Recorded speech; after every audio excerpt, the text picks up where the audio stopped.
Hey guys, welcome back to Paranormal M. It's finally time to sit down together and talk about some creepy stories. It's been a long day, so let's just relax for a bit. Thank you so much to everyone who sent in their paranormal experiences. And if you've got more stories of your own, don't be shy. Send them my way. Before we jump into today's tales, don't forget to hit that subscribe button and turn on notifications. So, hey, I'm Lila.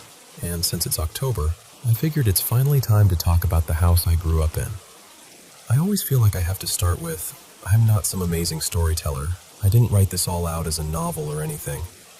I'm just going to talk to you the way I'd tell a friend at like 1 a.m. on the couch with the lights off. Most of this happened in the early 2000s, when I was a kid, in my mom's house. From as far back as I can remember, I was terrified of one specific part of that house. My mom's bedroom and the main bathroom next to it. The rest of the place felt fine, but that hallway, I would speed walk past it like it was a cliff edge. At first there wasn't really a reason, it was just this gut feeling, that heavy, watched feeling. Then my stepdad Mark got sick. He had lung cancer. He ended up on hospice in my mom's bedroom, and that's where he died when I was 9. After that, the house just changed. One of the first things that started happening was the back door. When Mark was alive, he had bad insomnia. He'd be up all night, pacing around, going outside to smoke or just get air. His routine was always the same. Door open, footsteps to the yard, a pause, footsteps back, door close, lock. After he died, that exact routine kept happening. I'd be in bed late at night and suddenly hear the back door open, footsteps across the tile, a pause, the back door again. It would close, then that tiny metallic click of the lock. I was 9, absolutely terrified, and there was no way I was getting up to check. I'd just lie there stiff as a board thinking, nope, no thank you, I'm good right here. When I told my mom about it, she'd just sigh and say, "You're hearing the neighbors," or "You're imagining things." But my older sister Jess heard it too. We'd look at each other down the hallway some nights like, "You heard that, right?" And we didn't even have to say it out loud. One night, not long after, I couldn't sleep and decided to crash in the living room. Now this was before smartphones. No scrolling, no Netflix on a tablet, just me, a couch, and the dark. I remember just lying there, kind of staring around, letting my mind wander, when I heard footsteps come up behind the couch. Not from the hallway, from directly behind me. Instant goosebumps. That buzzing feeling under your skin when you know you're not alone. I squeezed my eyes shut and pretended to be asleep, because in my kid brain, if I looked like I was sleeping, maybe whatever it was would, I don't know, go away. Then I heard my name. Lila. Lila. It was my mom's voice. Clear. Soft. Just above a whisper. She said my name maybe 3 times. I could feel someone behind me, like they were standing over me, staring down. I did not move. I just kept breathing slow and shallow, pretending to sleep until, eventually, I really did fall asleep. The next morning at breakfast, I asked my mom, "Hey, did you come into the living room last night and say my name?" She looked at me and said, "No, honey, I was asleep." I told her it sounded exactly like her voice, and that something was standing behind the couch. She brushed it off, told me I was being paranoid, making things up. After that, I pretty much swore I would never spend another night in that living room if I could help it. My mom is still like that, by the way. Denies everything. To this day, she won't admit that house is even a little bit haunted. She'll just laugh and say we watched too many horror movies. But my sister? Jess had her own stories. One time she was furious and came into the kitchen where my mom and I were. She was like, "Okay, whoever keeps opening my bedroom door in the middle of the night, stop. It's freaking me out." She said sometimes she could feel something tugging at her while she slept, like something was grabbing her feet or pulling at her blanket, enough to wake her up. That's when we really started comparing notes for the first time. I told her that in my room I felt okay, like it was my little safe bubble. But the moment I stepped out, I felt watched. Constantly. I would literally sprint back to my bedroom if I had to use the bathroom at night. She told me about this one night when my mom was remodeling the house. I was sleeping over at a friend's, so Jess had to sleep alone in the living room. She said she woke up in the middle of the night to the sound of banging all around the kitchen, like cupboards or drawers slamming. It went on for a bit, then just stopped. When she finally fell asleep again, she had this horrible nightmare. She said in the dream she was being chased around the house by 3 old women, just circling the same rooms over and over, these old women getting closer and closer. Same house, same layout. She woke up terrified. When I was around 11, I had my friend Bree over. My mom wasn't home, and my grandpa, well, we all called him Papa Joe, was supposed to pick us up later so we could stay the night at his place. Bree and I were in my room with the door closed. I was packing an overnight bag, just throwing clothes in, talking about nothing, when we heard it. From the kitchen, this loud stomping. Heavy, fast footsteps. They ran from the kitchen straight down the hallway to my bedroom door, and then stopped. Right outside. Bree and I just stared at each other, eyes huge. I remember whispering, "Nope, nope, we're not doing this." I opened my bedroom window, and the 2 of us climbed out like we were escaping a movie. I called my grandpa from the front yard and asked if he could pick us up earlier. We sat on the porch until his car turned into the driveway, and neither of us went back inside until he was there. Another time when I was about 12, my cousin Tasha came over in the afternoon. It was still light out, around 5.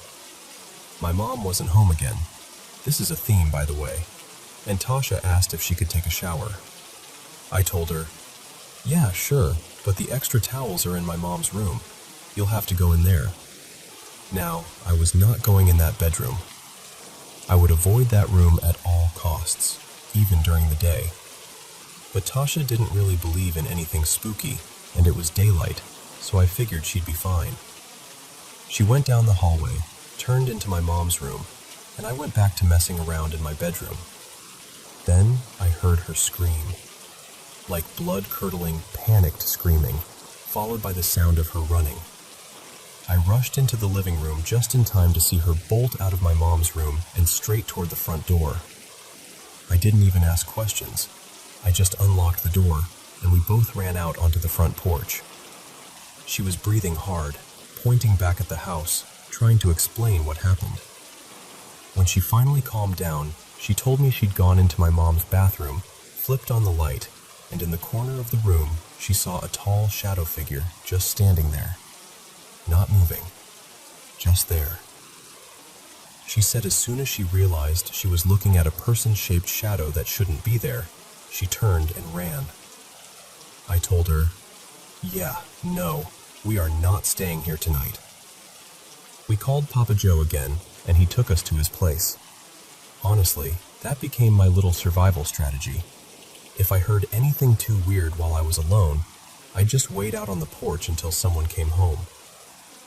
By the time I was 14, my sister Jess had moved out, but her old room was still there. Door usually wide open, dark at night. It got to the point where these things were almost routine. Not normal, but familiar. If it had been every single night, maybe it would have become just an annoyance, but I never completely got used to it. Every time it happened, that same fear would hit. There was this one stretch when my mom went on a trip to visit the guy who eventually became my second stepdad. While she was gone, Jess came back to stay a few nights and drive me to school. The first night she was there, we were in the kitchen loading a bowl into her new little glass bubbler. We were being very responsible teenagers, of course. As we're standing there, we suddenly hear banging coming from her old bedroom. Not a single thump, more like loud knocks against the wall. We looked at each other. She kind of half smiled and said, "Okay," That's probably just Mark mad I'm letting you smoke in his house." We both laughed, shrugged it off, and nothing else happened that night. A little later that year, I had 2 friends stay over, Bree again, and a newer friend named Rowan. The day was totally normal. We watched movies, ate junk food, the usual. When it got late, I decided I'd be brave and let them take my bedroom while I slept on the couch.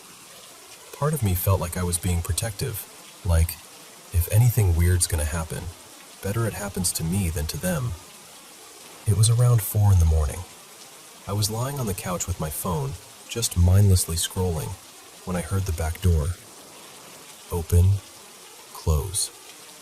At that point, I was used to that sound. That was Mark's routine, and usually, nothing else came with it. So I ignored it. Then I heard the crinkle and release of a trash bag. It sounded like someone was messing with the garbage in the back room, lifting the bag and letting it drop. Again, I tried to ignore it. I was tired and honestly kind of annoyed. Then the footsteps started. Slow, deliberate steps coming toward the living room. I turned over to face the back of the couch, toward my bedroom door, and shut my eyes. My heart was pounding, but I was stubborn. I was like, I'm not giving this thing the satisfaction of watching me freak out. The footsteps came closer and closer until they stopped right behind the couch. I could feel that same staring sensation again, like we were in some kind of standoff. It probably lasted 10, maybe 15 seconds, but it felt like forever. Then my bedroom door opened. I still didn't move. I just kept my eyes closed. Then I felt someone nudging my shoulder.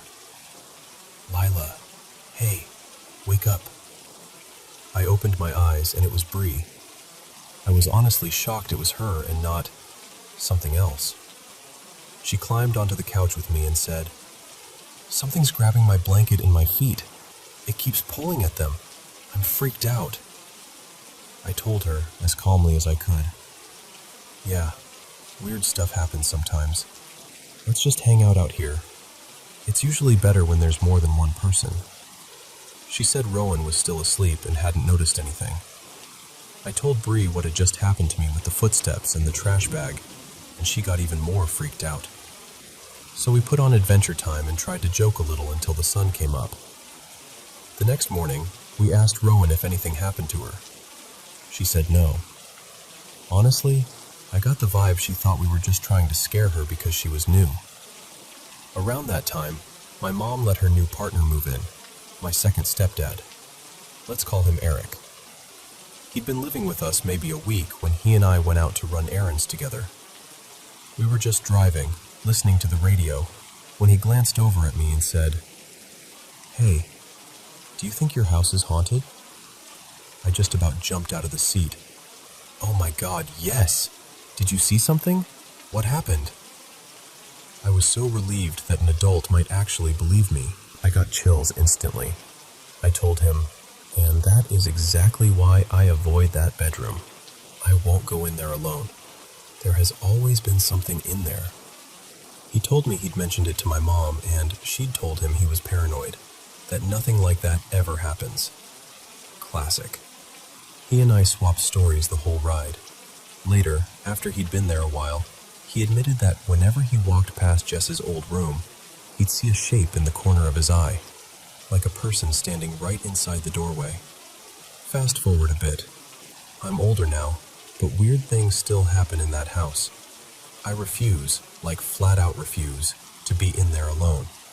Even when I go over to help my mom clean, I'll do the kitchen, the living room, whatever.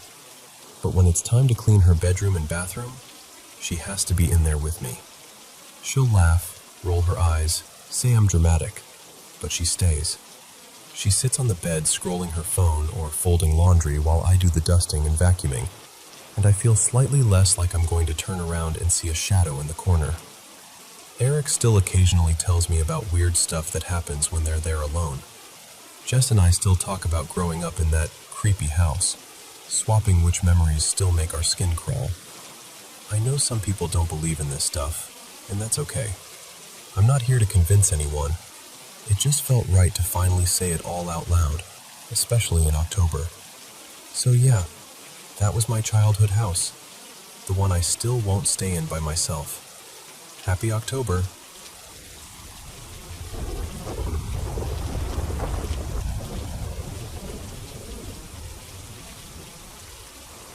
So, this is going to sound made up, especially because it happened on Halloween night of all nights. But I promise you, I'm telling it exactly how I remember it. My name's Emma, and my partner, let's call him Alex, and I live together in this lower ground floor flat in one of those classic British Victorian terraced houses. You know the type. High ceilings, slightly crooked floors, and more creaks than a box of old floorboards. Now, I'll be honest, I'm very suggestible. I do believe in ghosts and the paranormal. I love spooky stories. I watch all the haunted house documentaries, probably not helping myself there. Alex, on the other hand, does not believe in any of that. He's the super rational one. Over time, being with him, I kind of trained myself to brush weird things off. Every odd noise, every strange feeling, I'd just tell myself, it's the pipes, it's the neighbors, it's the wind, calm down. And honestly, nothing truly weird had ever happened in this flat. Just the usual old building stuff. Creaks in the night, radiators making dramatic noises, that sort of thing. So, Halloween night, we stayed up later than we should have. Alex was at his PC with his headphones on, playing some game, and I was curled up on the sofa with a book. We finally went to bed at about 1:30 a.m. because we were both working from home the next day and thought, it's fine, we can sleep in a little. For the past couple of weeks, I've been taking these herbal sleep tablets called Dream Ease to help me get a better night's sleep. They're over the counter, nothing wild, but they do give me some odd, vivid dreams sometimes. Since I struggle to fall asleep and stay asleep, I figured they were worth a try. Not long after I nodded off that night, I got this really strange feeling, like someone was standing over me. You know when you're asleep, but you suddenly become aware of the room? That kind of thing. I thought maybe Alex had woken up to go to the loo or get a drink of water or something. So I opened my eyes. At the end of the bed, there was this human-shaped figure, completely dark, like a silhouette cut out of pitch black. It looked tall, taller than Alex, just standing there at the foot of the bed. At first, my brain did the logical thing. Oh, that's just Alex. Maybe he's looking for his phone or something. But as I tried to really focus on it, I realized I couldn't. It was like trying to bring something into focus when you don't have your glasses on. It was there, but not quite solid. And then this horrible, creeping feeling washed over me.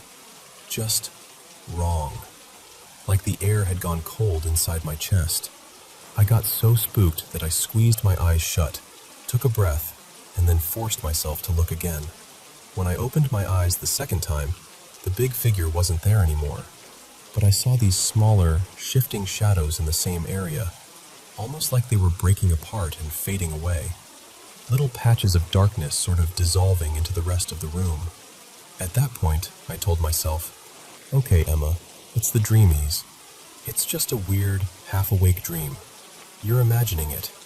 I rolled over, pulled the duvet up, and somehow managed to fall back asleep. A bit later, I don't know how long, maybe an hour, I woke up again with that exact same feeling. Someone was in the room. I didn't hear anything, I just felt it. You know when your skin knows before your brain does? That.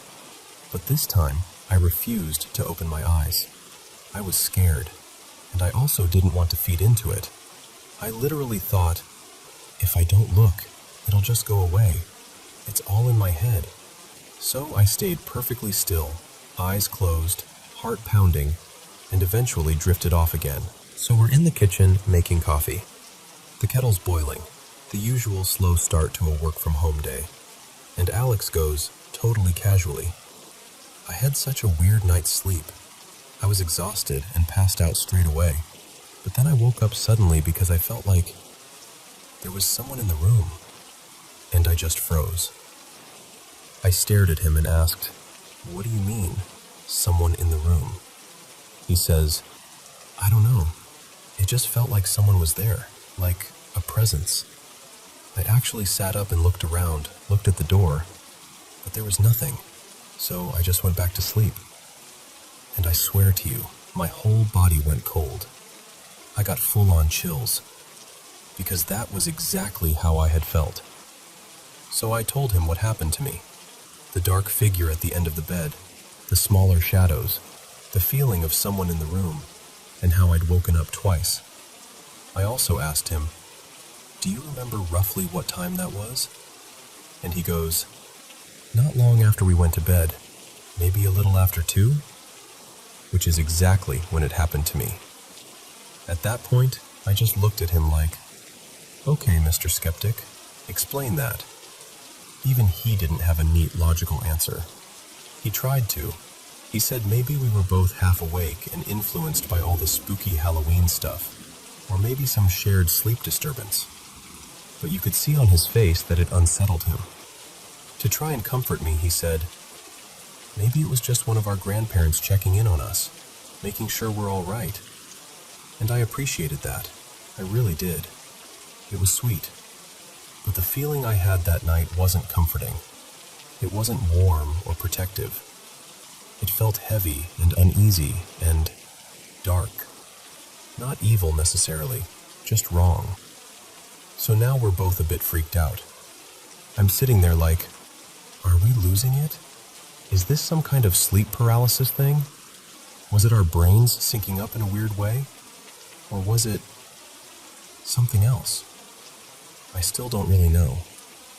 All I know is that 2 people in the same room on the same night both woke up with the feeling that someone was there who shouldn't have been, and one of us actually saw something. And yes, before you ask, I absolutely went out later that day and bought sage. Whether it's for the vibes, the ritual, or just to make myself feel like I'm doing something, I don't know. But that night, I opened all the windows, lit the sage, and gently but very firmly told anything that wasn't paying rent to kindly get out of our flat. If nothing else, it made me feel a little less powerless. And that's the story of our Halloween night, when the shadows came to visit.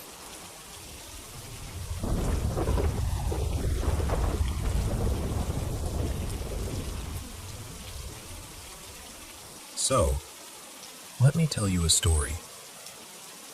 I was born in the Philippines, up in Luzon, the northern part of the islands. My mom was from Laguna, from this small town called Calauan, the one famous for pineapples. My dad's side was from Pangasinan, where there's more salt than you'd think a person could ever need. Salt beds, sea breeze, the works. Now, my family? Very Catholic. Rosaries on rear-view mirrors, calendars with saints, the whole package. But even with all the statues and novenas, there was always this quiet understanding that there's more going on than what we see. Old beliefs don't really die, they just learn to whisper. One of my earliest memories, I must have been about 4, is of visiting my mother's village. It was a rushed trip. Usually we'd leave Metro Manila early in the morning and get to Calauan by lunchtime. But that time, everything was scrambled. We left late, got stuck in traffic, and by the time we reached my Lola Nena's house, it was already dark. I remember the air felt heavy, like it knew something I didn't. We barely stayed at the house. We hurried straight to the barangay hall, the community center, because there was something going on. When we got there, the place was full. Not just relatives, but half the town, it felt like. People were quiet, tense. The grown-ups moved like they were carrying invisible weights. Sadness, anger, fear. I was too young to understand any of it. And in a crowd like that, a little kid just becomes background noise. My mom was busy with whatever urgent thing had brought us there. My dad was talking to relatives. Everyone had something to do except me. I was standing near the edge of the crowd when I saw my youngest uncle. Let's call him Tito Ruel. He was barely older than a teenager in my memory, still with that mix of boyish grin and awkward grown-up clothes. He was the only one who really looked at me, "You're bored, no?" he said, smiling. And before I could even answer, he squatted down and offered me his back. "Come on, let's go for a walk." The next thing I remember is sitting on his shoulders, my small hands buried in his thick hair, my cheek resting against the top of his head sometimes. He walked us through the quiet streets of Kalauan, playing tour guide like he'd practiced the role. "That's the church," he said, lifting my hand to point. "That's where we used to skip catechism and play outside." We passed the town's pineapple statue, the one that looked both proud and slightly ridiculous in the middle of the plaza. We went down those tree-lined streets where houses sat shoulder to shoulder, like old neighbors gossiping. On either side of the road, there were these stone-lined canals, open gutters really, where water trickled along. I remember leaning over from his shoulders, fascinated, seeing these tiny frogs and snails in the water. "When I was your age," he told me, "there used to be little fish in there. We'd try to catch them for fun. Now, just these guys." I don't actually remember the walking part very clearly. What I remember is the feeling of being carried. His hands on my ankles so I wouldn't fall. The way he'd reach up, take my hand, and point at things like a tour guide who was proud of his little town. Eventually, we went back to the community center. The lights were harsh. The air was stuffy with incense and sweat and whispers. Tito Ruel lifted me off his shoulders and set me down near the doorway. He said something like, "Okay, go to your mom now." And just like that, he melted back into the crowd. "Where did you go?" she demanded. She was not the eldest sibling, but she was the one everyone listened to, and someone was supposed to have been watching me. I told her, very matter-of-factly, I was with Tito Ruel. He showed me the town. I don't remember their exact faces, but I do remember the mood shift, confusion, then this sort of tightness. They thought I was making up stories, trying to avoid getting scolded for wandering off. Anyway, it was late. They finally brought me inside. I remember the central room, packed with relatives and neighbors. At the front, surrounded by flowers and candles, was a wooden box. I didn't know the word for it then. Later, I'd learn it was called a coffin. I walked closer, curious, and there he was, my Uncle Ruel, lying very still, hands folded, dressed neatly like he was going to church. His face looked calm, like he was just sleeping. I tugged at someone's hand, I think it was my aunt's, and asked, "Why is Tito Ruel sleeping there? I was just with him." That was the night someone first explained death to me. They told me he was gone, that what I'd seen in the coffin was his body, but that he himself, his soul, his spirit, however they phrased it, was already with God. But all I could think was, he had just walked me around town. He had just carried me on his shoulders. He had just pointed out the church and the pineapple and the frogs in the gutter. Looking back, maybe my little brain just wanted him so badly to still be there that it stitched together something comforting. Or maybe, and I'm just telling you how it felt, maybe he saw me standing alone and decided to give me one last tour. The next day we had the funeral. There was a church service, then a slow walk to the cemetery. It was my first time in a graveyard. The path we took between the tombs felt familiar. I recognized some turns, some corners, like I'd already walked them the night before, on his shoulders. I remember my family crying at the grave, and me just standing there, not fully grasping what never again meant. I didn't understand that from that moment on, no matter how many new babies were born or who married into the family, in my mind, it would always feel like we were becoming fewer. That was my mother's side. My father's side was different. He came from land. Not so much piles of cash, but hectares of it, fields and orchards. Land is its own kind of power. I was more afraid of my dad than close to him when I was a kid. My mom was home, softness, warmth. My father was thunder.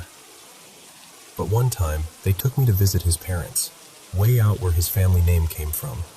And like always, I wandered off. I didn't know anyone there. Looking back, most of our trips were probably to my mom's side of the family, or I was just too young to remember his. There are old photo albums of me even tinier than in this story, smiling on beaches in Mindanao, and I have zero memory of the plane rides or any of it. Anyway, my grandparents' place on my dad's side sat near this big expanse of green, different kind of trees than in Laguna. They were laid out in these odd, almost geometric rows, but behind them rose a thicker, wilder wall of forest. I would learn later that the neat rows were our family's orchard. Back then, I just saw trees and thought, adventure. So I slipped away. You'd think I'd be scared, but I wasn't. No matter how dark it got between the trunks, I could always see slices of the sky above. The pale shape of the sun filtered through the leaves. It felt like the jungle itself was, I don't know, watching out for me, not stalking me. Eventually, the trees began to thin out. The ground got sandier under my feet. The smell changed. Less earth, more salt. Then suddenly, I was on a beach. White sand. Not the grayish kind you get near a busy port, but the soft, almost powdery kind that squeaks under your toes. The sea in front of me was a greenish blue, and the sky above it was this endless dome of light.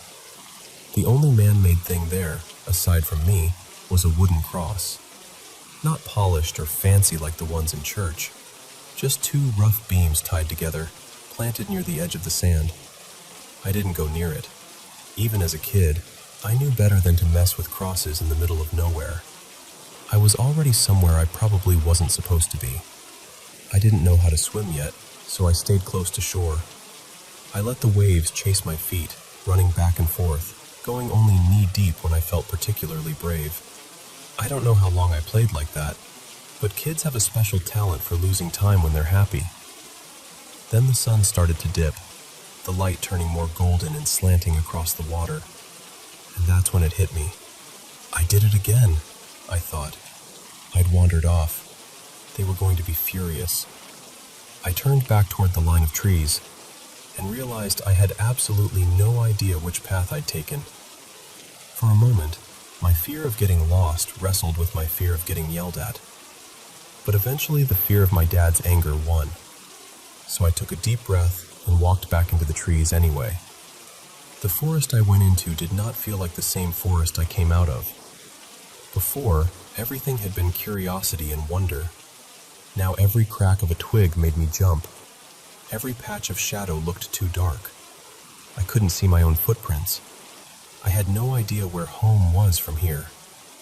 But whenever I froze, not sure whether to go left or right, I would get this pull. Not a voice, not a light, just a feeling that something, someone, further in was saying, this way. So I'd look up. The sun was still up there somewhere, a pale promise through the leaves. I'd look down, and somehow, there was always a thin gap in the plants that could be a path if I decided to believe it was. So I followed those little invitations. Walk a bit.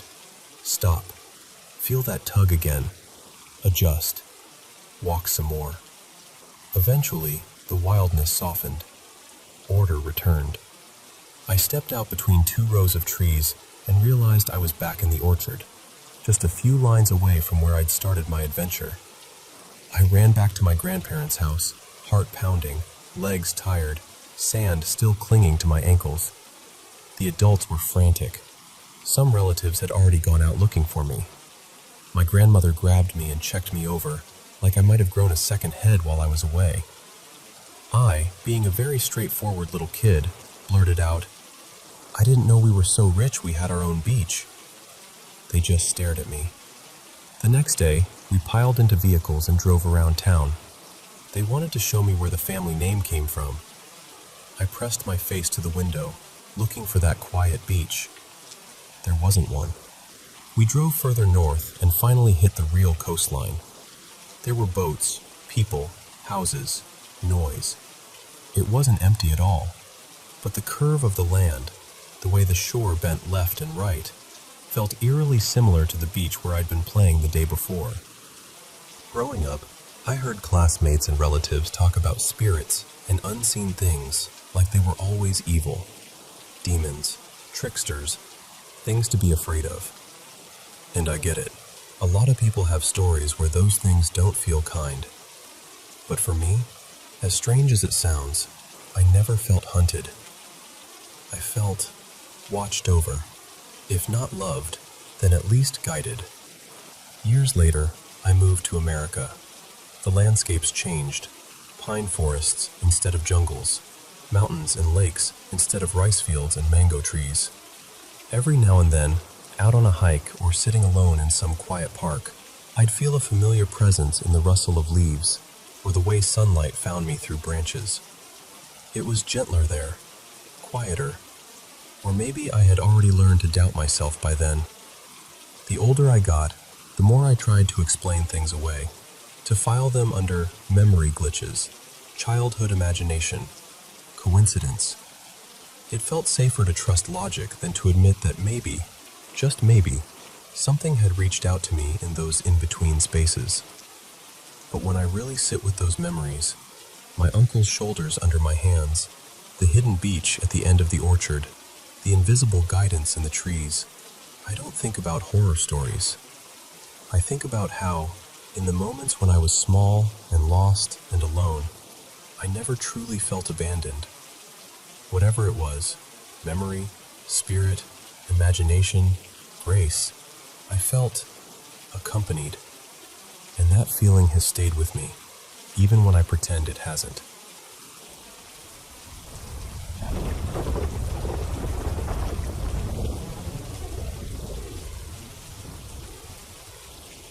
Okay, so, let me just tell this to you like I would if we were sitting on the couch together. My brother, I'll call him Leo, was 17 when he passed away really suddenly. It was one of those moments where your whole life gets ripped in half in a single day. And Leo, man, he was obsessed with this one video game. It was his comfort place, his happy place, his stay up way too late and yell at the TV place. You know the type. After he died, me and my sister, Nora, started playing that same game a lot more. At first, it was just to feel close to him, like we were stepping into his little world for a bit. Over time, it just became our thing. We'd hop on at night, run some matches, talk about him, laugh about his old rage quits. It was kind of our way of keeping him in the room. So, last night, we were playing duos, that's teams of two, and we'd only been in the match for maybe 2 minutes. We dropped way out on the edge of the map, deliberately away from everyone else. It was super quiet. No footsteps, no shots, nothing. Just us. And then we start hearing this sound. It was like this relentless buzzing and slashing, kind of like someone revving a chainsaw and swinging it over and over. At first, I thought maybe it was some new item or a glitch, but it just would not stop. Over and over and over, this loud slash. It was so out of place because there was supposedly no one anywhere near us. So naturally, we're laughing and confused, like, "Do you hear that?" "Yeah, where the hell is that coming from?" We start searching. We check behind rocks, around buildings, inside rooms, out in the field. Nothing. No footsteps on the visual radar, no shots, no enemies. Just this looping chainsaw swing sound that seemed to be right on top of us and nowhere at the same time. Later, when we watched the replay, we figured out there was someone. They were literally standing on the roof above us, on the very top edge, just hacking at the air with this saw-type tool. Perfectly still, just swinging, not moving, not looting, not doing anything that made sense. But in the moment, we had no idea. All we knew was creepy noise, nowhere to be found. This went on for, I swear, close close to 10 minutes. 10 minutes in an online match is a long time to just stand there and swing a tool. Most people would get bored or third-partied by then. Finally, out of nowhere, this boy character jumps down off the roof and lands right next to Nora. Doesn't attack, doesn't build, doesn't shoot. Just stands there, facing her, like he'd been trying to get our attention the entire time. And of course, her reflexes kick in. She freaks out and blasts him because, we're in a match. This is what you do. As soon as she does, we both just kind of go quiet. And then we start joking, trying to shake it off. Watch that be Leo, trolling us from the afterlife. Yeah, that would be exactly his sense of humor. Because here's the thing. Ever since he died, weird stuff has been happening around us. Lights turning on by themselves, especially in his old room. Random things getting knocked over with no one nearby. Cereal boxes, stuff off shelves, little things that make you stop and go, okay, that's odd. We've always half joked, half believed it was him messing with us. Like he never really stopped being the little brother who loved to startle us for fun. I went to check the player's profile. And that's when my stomach dropped. The username included my brother's first name. Not something super common either. Not like John or Mike. It was his name. Clear as day. I just stared at it for a second, and then I told Nora. We both looked at each other like, no way. We kept repeating, you've got to be kidding me. Now, here's the thing. It wasn't his old username. The one we knew from when he was alive was different. So logically, okay, maybe some random kid out there just happens to have the same name in their tag. But then it got weirder. A little later, me and Nora were scrolling through the recently played with list, just messing around, still talking about how bizarre the whole thing was. And there it was. His real username. The exact one he used when he was alive. On our recently played with list. According to the game, we had played with him a couple of days ago. I just froze. It's like my brain couldn't process what I was seeing. I kept refreshing, backing out, going back in. But it was there, clear as day. His exact name. Recent match. I cannot even explain the feeling that washed over me. It was like being yanked back to the day we lost him. All the shock, the confusion, the "this can't be happening" feeling. Later that night, I was on Messenger with my friend, I'll call her Tara, telling her the whole story. The chainsaw sound, the lonely player, the name, the recent matches. I was typing it all out, and while I was doing that, I had this cold, tingly feeling at the back of my scalp. Goosebumps everywhere. The air around me felt heavy and cold at the same time. Tara messages back and says something like, I really think that was Leo saying hi. That sounds exactly like him. And the second she sends that, her entire phone screen suddenly turns black and white. Not just dimmed or glitched, full grayscale.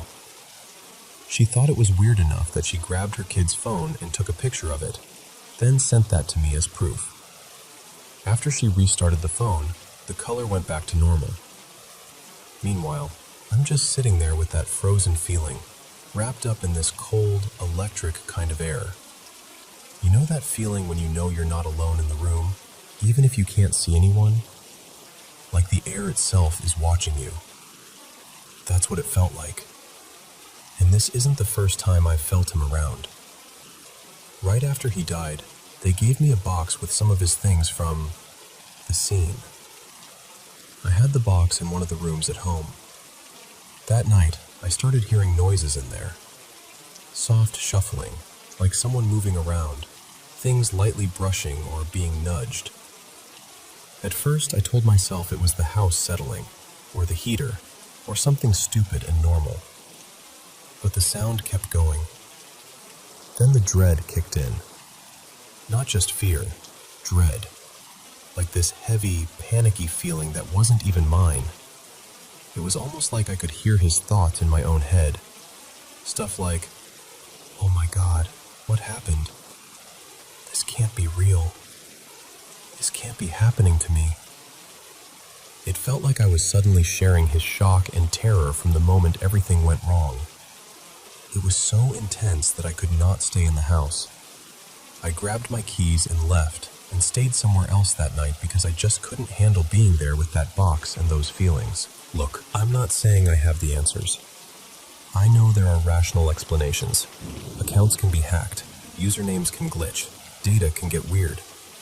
I even contacted the game company before, asking about how usernames work. They told me usernames can't just be reassigned, deleted, or reused after inactivity. They're basically locked once they're taken. So yeah, technically, maybe someone got into his account somehow. But think about it. This is one of the biggest games on the planet, with thousands and thousands of people online constantly. The odds that, out of all the people playing at that exact moment, we'd end up matched with an account that has his exact old username, and another one with his actual name in it, while joking about him, while hearing that weird sound, while being totally isolated on the map. I don't know. It feels like too much to chalk up to coincidence. So I keep circling back to the same question in my head. Was that our brother, just dropping into our match to say, "Hey, I'm still here. I'm still playing with you"? I don't know for sure. But I'll tell you this. The way the air felt, the timing of everything, the names, the phone glitch, the recently played with list, it all felt like him. And honestly, even if I never get a logical explanation, a part of me hopes it was Leo. Because the idea of him logging on one more time just to mess with us, just to make us laugh and freak out and feel him close again, that actually brings me a weird kind of peace.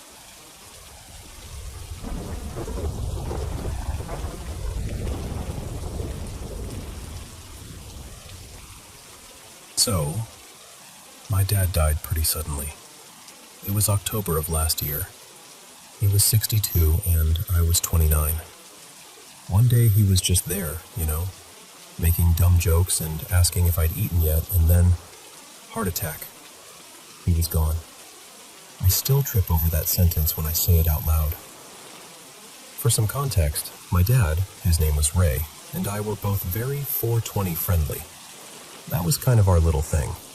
Please don't judge us too harshly for it. We weren't trying to escape life. Honestly, some of my favorite memories are us splitting an edible, putting on some ridiculous comedy, and just laughing until we cried. It felt like this safe little world where it was just me and him. My mom, Carla, struggled with alcoholism when I was a kid, so a lot of the time it was just my dad and me against the world. I was his kid, his shadow. He made my lunches, showed up to every school thing, tried way too hard to understand TikTok just so we had something new to talk about. We were close. Since he passed, I've begged for some kind of sign from him. Nights where I just lay there in the dark, whispering, "Please, Dad, something, anything. Just let me know you're still around." But for a whole year, nothing. No dreams, no weird coincidences, just silence and grief. Then last night happened. So I made a dumb mistake. I tried a new THC gummy I'd never had before. I thought I was being careful. I only took one, but it was way stronger than I expected. Like way too strong. Within an hour, I started greening out. My heart was racing. My skin felt like it was buzzing, and I honestly thought I was going to die. I was lying on my bed, staring at the ceiling, absolutely miserable. My thoughts were looping like, "Please let this pass. Please let me come down. I don't want to feel like this. Just make it stop." I wasn't talking out loud at first. It was all in my head. And right as I'm silently begging for it to end, the overhead fan in my bedroom turns on. Now, this fan is annoying, actually. It doesn't have pull cords. There's no wall switch for it. The only way to turn it on is with this little remote that looks like a cheap TV remote. You have to press an actual button. The remote was not in my room. Like, I knew exactly where it was. On the kitchen counter, under yesterday's mail. No one else was home. The fan just clicked on all by itself and started spinning. At first I thought, okay, I'm really too high. This is it. I'm hallucinating. But then, instantly, there was this presence in the room. That's the only way I can describe it. It felt like the air got thicker, but not in a scary way. Just full, warm, heavy with meaning. And I knew it was my dad. I just started sobbing. Not cute crying, ugly, shaking, can't catch my breath crying. And I actually said out loud into the empty room, "Dad, is that you? Are you here with me? Are you okay, wherever you are? Am I going to see you again?" My voice sounded so small. I felt like a little kid again, scared in the dark, reaching out for him. Right then, this wave of warmth rolled over me. My heart started pounding, harder than it ever has in my life. It wasn't like a panic attack, though. I've had those. Panic feels cold and sharp. This felt huge, like my chest couldn't contain it. There was no voice, no words, just this overwhelming feeling that every question I just asked, the answer was yes. Yes, it was him. Yes, he was there with me. Yes, I would see him again. And here's the weird part. As soon as that intensity hit its peak, the fan spinning above me, my heart racing, tears everywhere, my high started to back off, like someone turned a dimmer switch down. Within a few minutes, I went from, "I'm going to die, I'm never coming back from this," to this strange, clear calm. My thoughts stopped racing. The nausea eased up. I was still high, but I wasn't terrified anymore. I could breathe again. All I could think was, he heard me. He showed up. He helped me come down. I have his ashes in that room, by the way. They're in this dark blue urn on top of a little shelf, along with some of his favorite things. His old watch, the hat he wore every time he grilled, a faded concert ticket he swore was from the best night of his life. I was lying just a few feet away from all of that. So I'm there, on the bed, fan spinning, tears all over my face, hands shaking. I stayed like that for another 15 minutes at least, just whispering thank you over and over. I felt wrung out, but also held, like I wasn't alone. Now look, I completely understand that some people are going to say, it was just the weed. Your brain was freaking out and created a comforting story. And maybe that's true. Maybe it was all chemicals and anxiety and coincidence. But here's my truth. It didn't feel like that. Not even a little. I've been too high before. I know what paranoia and hallucinations feel like. This was different. This was focused, comforting. It felt like my dad knew I was scared and did the one thing he could think of to make me feel better. Turned on the fan, cooled me down, and sat with me until it passed. And it wasn't just that night that's made me feel like he's still hanging around. My mom, Carla, has 2 cats, Luna and Pepper. These cats are like the definition of, you may look at me from afar. They're not cuddly. They barely tolerated us, honestly. If they let you pet them twice in a row, it was a miracle. But around the 1-year mark of my dad's death, they started acting strange. Almost right after the anniversary, they suddenly turned into little shadows. They follow my mom everywhere, curl up on her chest when she lies down, sit next to her on the couch, pressed right up against her like little furry heating pads.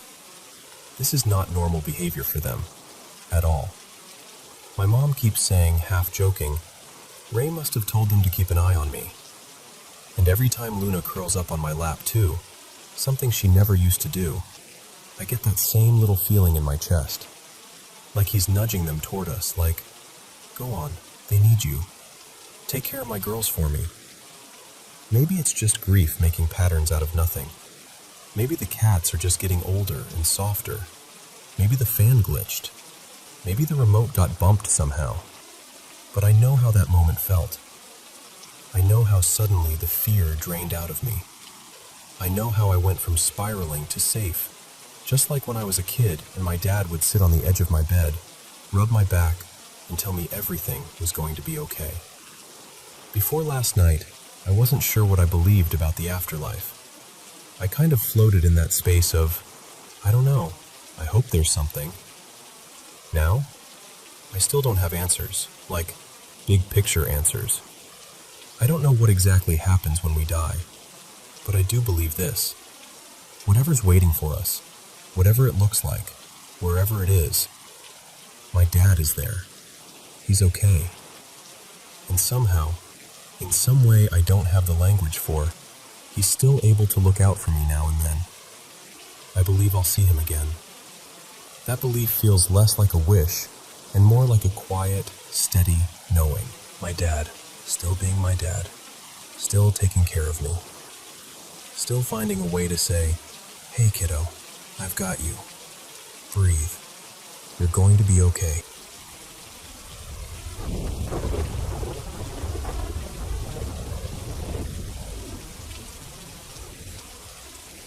You know, I'm still not totally sure how to explain this, but I'm pretty sure I met an angel once.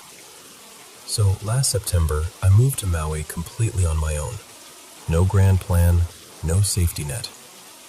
I'd been living in Chicago, working this corporate marketing job that looked good on paper, but made me feel empty. I remember sitting at my desk one day, staring at spreadsheets and thinking, if I don't leave now, I'm going to wake up 10 years from now and still feel this stuck. So I did it. I sold most of my stuff, packed what was left into 2 suitcases, and moved to Hawaii. I only knew one person on the island, an old coworker who had moved out there a year before. That was it. The transition was rough. There were days I'd wake up in this ridiculously beautiful place and still feel so lonely and scared. I'd walk along the water at sunrise and wonder, what am I even doing here? What am I looking for? I questioned everything, my choices, my future, whether I'd just made a huge mistake. One afternoon, I went to this local park to play pickleball. It became my little escape, a way to meet people and not spiral in my own thoughts. I remember the sun was starting to dip a bit, the sky that soft gold, and the courts were buzzing with casual games and laughter. While I was waiting for my turn, this man walked up to me. He was a black man, tall, maybe late 30s, with the lightest gray-blue eyes I've ever seen. They were almost silver. He had this gentle energy about him, calm, kind, but very present, if that makes sense. Like he was really there with you when he looked at you. He smiled and said hi, and we started chatting the way you do with strangers at a park. Where are you from? How long have you been here? That kind of thing. And then everything got weird. Out of nowhere, he looks at me and goes, "You're from the Chicago area, right? Near Logan Square, on the corner of Kedzie and Armitage?" I just froze, because that was exactly where my old apartment was. Not kinda near. Not in that general neighborhood. The exact intersection. I must have gone quiet because he just sort of smiled, like he knew he'd surprised me. Then he goes, "You've got 3 brothers." I laughed and said, "No, I only have 1 brother." He tilted his head, still calm, and said, "No, you have 3. 1 by blood, 2 by marriage." And that's when it hit me. I do have 1 biological brother and 2 stepbrothers, but I never think of the stepbrothers right away because I hardly ever see them. It honestly didn't even cross my mind until he said it again. I remember this little chill going down my spine. I hadn't told him anything about my family. Nothing. Then he looks at me and says, "You're Polish, right? Very close with your mom." And that part, that made my chest tighten a bit. Because I am Polish, and my mom is like my best friend. We talk almost every day. I hadn't mentioned that either. Every detail he said was just true. There was no vague guessing, no fishing like psychics sometimes do. It was specific, precise, too precise. For a second, my brain went to the weirdest places. I thought, is this guy a stalker? Did he somehow look me up on social media?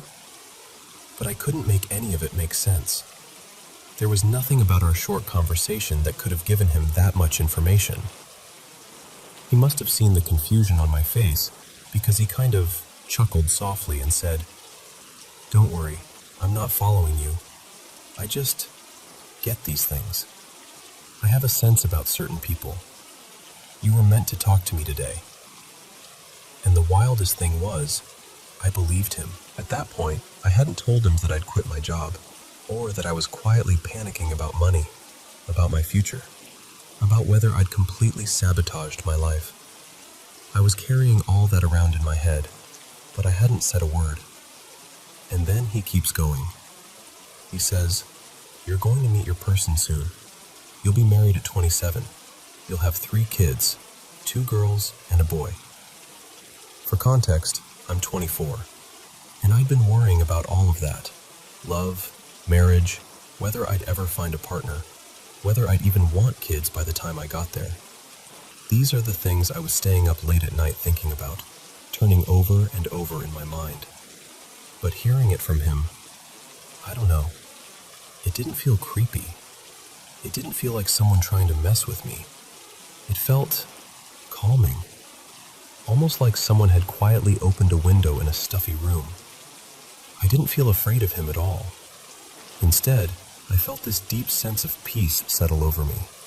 Like, for the first time in months, I was exactly where I was supposed to be, standing next to this stranger on a random pickleball court in Maui. We talked a little longer. I asked him what his name was, and he said, "My name's Micah." When it was finally my turn to play, I thanked him and started to walk toward the court. As we wrapped up, he said something like, "I'm always around. You'll see me again." I remember those words so clearly. I'm always around. I walked maybe 10, 15 steps away, and then I got that feeling. You know, when you suddenly want to look back, just to make sure something actually happened. So I turned around to glance back at him. He was gone. Not blended into the crowd, not walked over to the parking lot, just gone. The courts were fully fenced in, the kind of chain link you can see straight through. There wasn't really anywhere to disappear to that quickly without me noticing. If he'd walked toward the gate, I would have seen him. If he'd cut across the grass, I would have seen him. But there was nothing, no sign of him at all. I kept playing at those courts. I went back a lot, actually, partly for the games and partly because a very real part of me hoped I'd see him again. I'd catch myself scanning the people as I walked in, looking for those silver blue eyes, that calm energy, that gentle smile. I never saw him again. To this day, it's one of the most surreal, unexplainable moments of my life. I still think about it all the time. Whenever I start doubting myself, or my path, or whether I'm doing life right, I remember standing on that court with Micah, feeling completely seen by a stranger who knew things he shouldn't have been able to know. And whether he was an actual angel or just a human being with a strange gift, I don't know. But I do know this. In that moment, it felt like the universe reached out, put a hand on my shoulder, and whispered, "You're okay. Keep going. You're exactly where you need to be."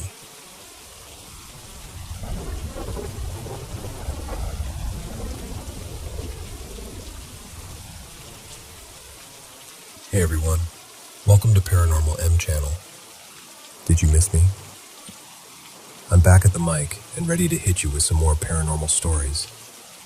Before we get started, make sure you smash that subscribe button and turn on the bell so you don't miss any of the latest videos. and drop a comment to let me know where you're watching from. It's always so cool seeing you guys from all over. I really love this part every time. Thanks for always listening, and don't be afraid to share your own paranormal experiences with me too. So, this happened to me a few months ago, and honestly, I still get chills just thinking about it. I haven't really told many people, because it feels like the kind of thing you jinx by saying out loud, you know? But I'm going to tell you, just as it happened to me. It all started on the Thursday night. I was in my room, half lying on my bed, watching this podcast I love, Midnight Echoes, with that girl Lena, who always talks about creepy stories and urban legends. I was relaxed, scrolling on my phone, when suddenly, everything around me went weird. The room got cold in this really unnatural way. Not like, oh, the AC's too strong, but like the warmth got sucked out of everything. My hands felt numb, the air got heavy, and my screen just froze. The podcast stopped by itself, the image glitched, and then the screen went completely black. But the audio kept going for a second. Just this distorted whispering from my speakers, like the voices were far away and underwater. Then that cut out too. I remember staring at the dark screen thinking, okay, that was odd. And this really uncomfortable feeling settled in my chest, like I wasn't alone in the room. I tried to shake it off, finished another random video, and then decided to go out to the plaza with my friends, just to clear my head. That night, when I finally went to bed, that feeling came back. My mattress felt stiff, like I was lying on a wooden board. My blanket suddenly felt rough, almost scratchy, and my pillows were hard, like rocks. It's such a small detail, but it made me feel really wrong in my own bed. It took me forever to fall asleep. Now, I'm a super heavy sleeper. I almost never wake up in the middle of the night. But that night, I did. I opened my eyes and realized something was off immediately. My whole room was in black and white, like one of those old movies. No color at all. I tried to move and realized I couldn't. I was completely paralyzed. I could move my eyes, and after forcing it, I could barely turn my head, but my body was stuck. Then I noticed it. On the metal beam across my ceiling, perched like some kind of grotesque bird, there was this black, shapeless figure. It reminded me of a gargoyle, but made of shadow, with these bright red eyes that glowed like embers. It wasn't moving, it was just looking at me. I told myself, okay, this is sleep paralysis.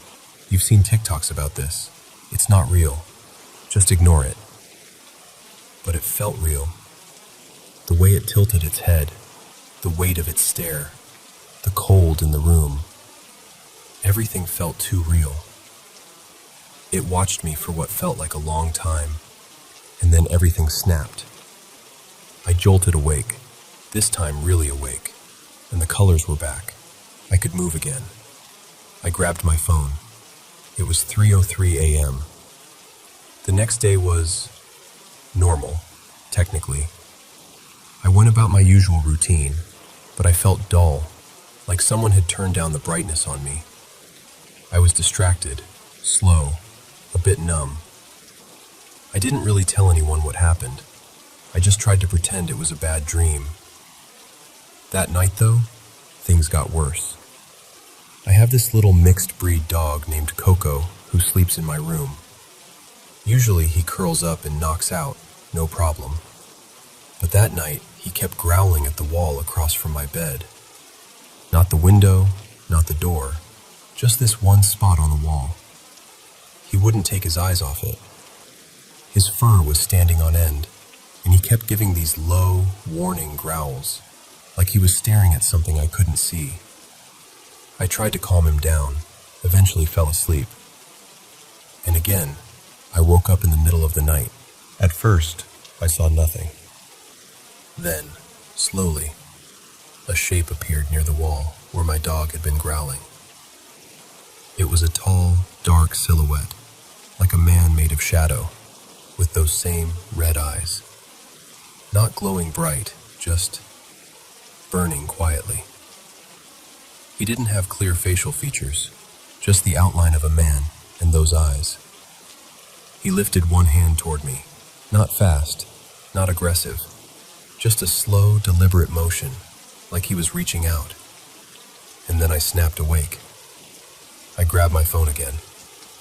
3:03 a.m. Exactly. By the third day, I was exhausted. I felt drained, heavy, kind of depressed. I slept a lot during the day, and by night, I was already bracing myself for whatever was going to happen. That night, I woke up paralyzed again, but this time, my vision was normal. I saw my room in full color. My posters, my blanket, the little glow from the streetlight coming through the window. Everything looked like it always does. But the air was freezing, and it felt thick, like it was hard to breathe it in. I blinked once. When I opened my eyes again, he was there. This time, he wasn't just a shadow. He looked human. He was standing at the foot of my bed, a little to the side. He looked like he was in his mid-20s maybe, tall, around 6'3", dark brown hair, similar to mine. His skin was pale, almost too pale, and his eyes were bright red, but clearer now, like glowing glass instead of just light. He was dressed in black from head to toe, black shirt, black pants, and this long, elegant trench coat that made him look like he'd stepped out of some gothic movie. But weirdly, he didn't scare me the way you'd think. I felt like I knew him from somewhere. There was this strange familiarity, like seeing someone you haven't met but somehow recognize. He walked slowly around my bed, not getting too close, just circling until he stood beside me. Then he spoke. "Do you know me?" he asked. His voice was hoarse, cold, but not threatening, just empty. And here's the strange part. My mouth answered before my mind did. "Yes," I said, but it didn't feel like I chose to say it. My lips moved on their own. He gave a small nod. "Perfect," he replied. After that, we talked. Or, I think we did. I have this feeling we had a whole conversation, but I can't remember it. It's like my brain refuses to let me bring the details back. I only remember the end. He straightened up a little, like we'd just finished discussing something important, and said, "Well, that's what we'll leave it at. That's our pact." And again, my mouth moved on its own. "Yes," I answered. He took a step toward the door and added, "Until next time." When he reached the door, he stopped, turned around, and lifted his hand in a small wave. And for the first time, he smiled at me. Not a big smile, just a subtle, almost gentle one. Then he opened the door. The moment it clicked, I woke up. This time, I wasn't gasping or panicking. I was calm, weirdly calm. I looked at my phone. 3:03 a.m. again. After that, nothing big like that ever happened again. No more full-on visits in the middle of the night. No more black and white vision. But ever since then, I felt like I'm not alone. In dark places, especially in hallways or stairwells, I get this very specific sensation, like someone is standing just behind me, watching. You know when you know someone's eyes are on you, even if you can't see them? It's like that. And then there's the really strange part. People who hurt me, make fun of me, or treat me badly. Something always happens to them. Not immediately, not like some movie curse. But a little while later, they'll get sick, or have some accident, or suddenly go through a rough patch. At first, I thought it was just coincidence, but after a while, it stopped feeling like coincidence. It started feeling like someone was keeping score. Sometimes I joke about it and say I must have a guardian demon instead of a guardian angel. I laugh when I say it, but deep down, I'm not completely joking. I've only told this story once before, to a small group of close friends. We were sharing weird experiences, and I decided to finally tell them about my pact. That same night, something happened. I was walking home, and there was this cold breeze that hit the back of my neck. Not the usual night air kind of chill, but that same cold I felt in my room those nights. It made me stop in my tracks. I turned my head toward where the wind felt like it was coming from. Down the street, there was only one streetlight on. Everything else was dim, but that one lamp was casting a perfect circle of light on the pavement. And in the middle of that circle stood someone.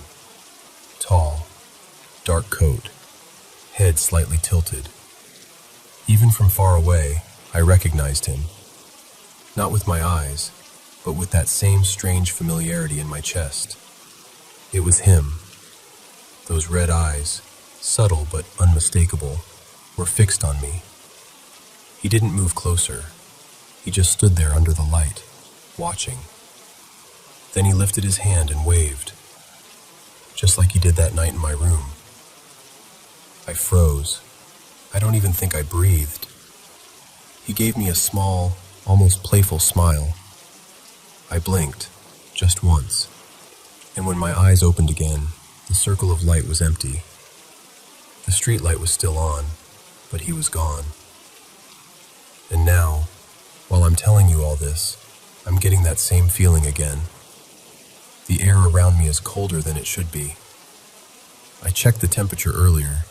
It's stupidly hot outside, but my arms are covered in goosebumps. And as I look at the screen, it feels like someone else is looking at it with me. Not behind me, not in front of me, right over my shoulder. So if, after hearing this, you suddenly feel a chill, or get the sense that someone is standing just out of sight, don't worry too much. He's probably just saying hello to you too.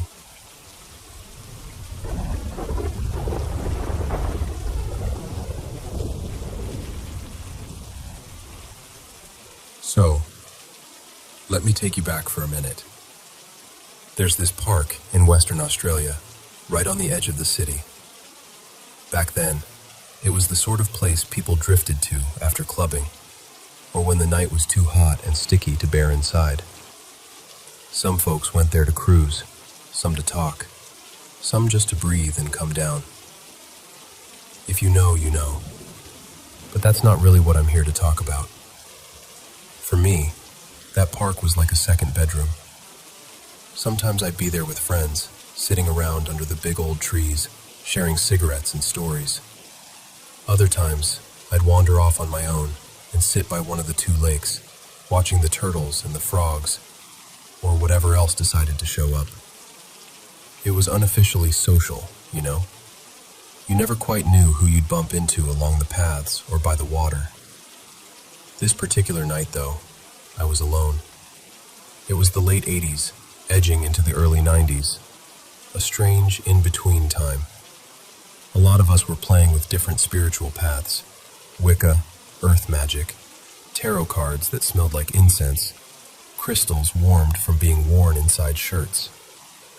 We were young and so sure the world was still opening, that magic meant anything was possible.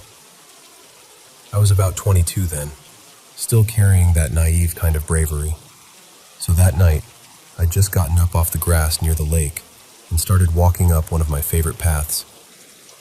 I'd walked that path so many times, I could have told you every dip in the ground, every low branch, every tree root that tried to catch your toes. But that night was different. There was this fog, a low, knee-high fog I'd never seen there before. It blanketed everything, the grass, the water, the paths, like the park had slipped into a dream. The trees along the path were subtropical and a bit wild. Paper barks, pink peppercorn vines, and those massive Moreton Bay figs, their roots twisting out of the earth like old bones. Some of the roots were big enough that, if you were tired or a bit out of it, you could curl up and sleep inside them. The air was hot and completely still. No breeze at all. The trees rose up out of this flat sheet of mist, like they were growing from a cloud instead of from soil. And the fog. This is the part that really stuck with me. It stopped sharply at the edges of the park.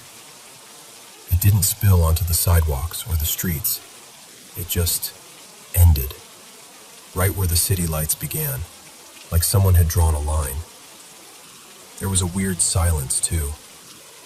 Not total silence, but sort of hushed. Every now and then I'd pass a frog or see a turtle near the path, just sitting there, not moving, like even the animals were waiting for something to happen. This was my playground, my sanctuary. I knew its quirks, but as I walked up that trail, past each big fig tree, I started to feel like the ground itself was unfamiliar. The twisted roots, the humps and hollows of earth, they felt alive somehow. I kept catching movement in the corner of my eye, and I couldn't tell if it was the mist stirring or the actual trees shifting just outside my direct vision. And I kept telling myself, "Don't be ridiculous. Trees don't move. You're just spooking yourself." I almost forgot to mention the moon. That night, it was a waxy new moon, but bright, sharp. Moonlight lit the whole park, the lakes, the trees, that strange low fog. It wasn't dark at all. It was washed in silver. About halfway up the trail, I stopped. I hadn't meant to. My body just paused. I blinked and squinted, leaning forward a little as I noticed something between the roots of one of the bigger fig trees. There was a shape lying there, tucked into the space between two massive roots, but as I walked a little closer, my certainty started to fall apart. The shape was too human. It had a head, shoulders, a torso, clearly a body, but something was wrong with the proportions, or the way it was connected to the ground. It was like a puzzle I couldn't quite solve. I suddenly thought, what if it's someone hurt? What if he's passed out? What if he's been beaten up? That kind of thing happened there sometimes, by police, by random thugs, by people looking to punish what they didn't understand. So my concern kicked in, but under it, there was this unease, like a quiet alarm. I thought I could see his hands gripping the knotted roots, like he was holding on to something solid. But when I really looked, my eyes couldn't quite find the point where his hands ended and the wood began.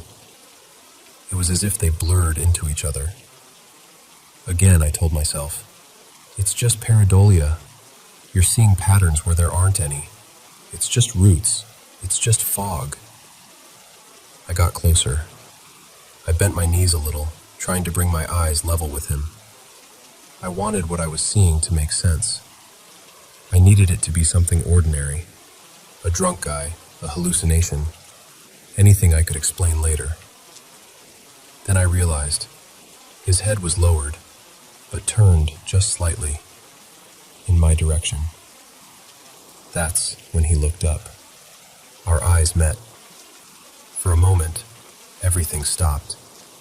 It was like the whole night held its breath. I felt a flash of surprise, maybe even shock, on both our faces. Funny thing is, the first feeling I had wasn't fear. It was more like, oh, this is real. In that suspended second, I saw him clearly. He was male, or at least, that's the closest word I have. But he wasn't human. His skin, if you can call it that, had this glistening quality. Not wet, not like slime, but like the sheen you sometimes see on leaves when the moon hits them just right. And he wasn't separate from the tree. It was like he and the fig were part of the same living thing. Roots, bark, and being all woven together. His eyes were beautiful, almond-shaped, like a cat's or a lizard's, and a soft yellow, almost golden. They were sharp, but not cruel. His face didn't look monstrous. He looked kind, actually. Kind and very, very sad. For a breath, I felt surprisingly calm, like he was holding me there in this quiet, gentle space. There was no sense of threat, just this deep, ancient sadness looking back at me. And then something primal inside me snapped on. You know that part of you that doesn't care about logic or kindness, that only knows stay or run? That part woke up. I still don't know if it was warning me, or if it just couldn't cope with how far outside the usual this was. All these years later, I still ask myself, should I have stayed? Could I have helped him somehow? Was I meant to do something? Or was I about to walk into real danger, and my body knew before my mind did? I'll never know. Because I ran. I broke eye contact, turned, and bolted back down that path, down through the fog, past the silent turtles and the still water, all the way back to the edges of the park, where the mist just stopped and the city lights felt harsh and reassuring. I didn't look back. I wish I had more to tell you. I wish I had some grand message or conversation or proof. But all I have is that moment, those eyes, that glistening tree-twined body, that sadness, and the certainty that he was real. My conclusion, for what it's worth, is this. He was one of the many forms of life sharing this planet with us. Not metaphorically, literally. One of the beings the old stories were talking about long before we filed them under myth and folklore. Somewhere along the line, we started calling all of that just stories. But that night, alone in that foggy park under a bright young moon, I looked into the eyes of something that wasn't supposed to exist, and it looked back at me. Our world is magical. I think the real question isn't whether these beings are still here. It's this. What does it do to us, to our hearts, to our spirits, when we forget them?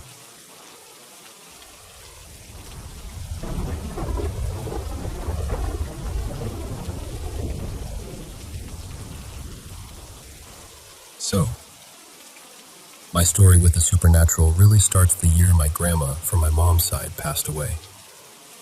I was in 7th grade then. We flew down to Mexico after not visiting for like 3 or 5 years. It had been a while. We went to this small town near the coast where my mom grew up. I remember walking into my grandma's old house and seeing cousins I barely recognized, uncles, aunts, family friends. All these people who loved her and were helping my mom sort out the house so it could eventually be sold. My grandma, let's call her Abuela Rosa, had just been buried. After the funeral and all the prayers and food and stories, we came back home to the States. And that's when I saw my mom, loose, break in a way I had never seen before. She cried constantly. I'd come home from school and my dad, Jorge, would be like, "Hey, grab your backpack. We're going to your Tia Elena's for a bit." He didn't want me just sitting there watching my mom sob all afternoon. She was always the strong one, you know? The one who handled everything. Suddenly she was just shattered. And that alone is scary when you're a kid. One afternoon, my mom started going through my grandma's things. Old photos, little knickknacks, jewelry, the rosaries, some shawls that still smelled like her perfume. I remember watching her pull out this one book from the bottom of a box. It was weird looking. The cover was this faded brown, and in the center there was this symbol, an eye inside a pyramid. The whole thing was in Spanish, and my Spanish was pretty basic back then, so I had no idea what it said. My mom stared at it for a long time. Later that night, she told me what it was about. A book on how to communicate with the dead. She said it almost like a confession. She missed her mom so much that when she realized what the book was, she took it as a sign. She told me she was going to try to talk to Abuela Rosa. So she started following the instructions. Most nights looked kind of the same. My mom would light a candle in the living room, sit in front of this little table with the crucifix, and whisper some words from the book. Then she'd go quiet. The first night, nothing happened. Second night, same thing. Silence. Just the sound of the AC humming and the candle flickering. By the third night, a few things in the house had changed. We had put up pictures of all the family members who had passed away on one wall in the living room. My grandpa, Abuelo Ignacio, some great-grandparents, a cousin who died young. And now we'd added a framed photo of my grandma right next to the crucifix. That night, it was around 10 p.m. My mom did her little ritual again. Candle, prayers, quiet. I was in my room, half doing homework, half zoning out, when I heard it.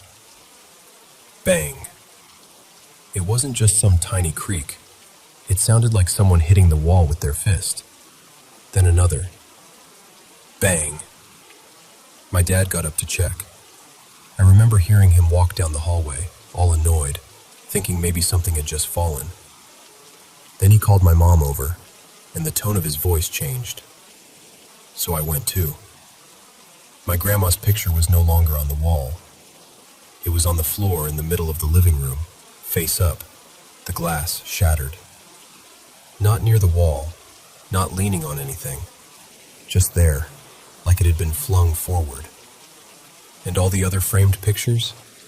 Completely untouched. Still, they did what parents do. They tried to rationalize it for my sake. They fixed the frame, put in new glass, and my dad reinforced all the nails in the wall. Hammered them in deeper, made sure everything was solid. My mom decided that, instead of trying to talk to my grandma again, she would try speaking to my grandpa, who had died exactly 2 years before her. I never really understood why she switched, but in her mind, maybe he'd be stronger on the other side or something. That same night, she tries again. Candle, book, whispered prayers. And then, again, this huge bang, then the sound of glass breaking. We ran into the living room, and it was my grandpa's picture this time.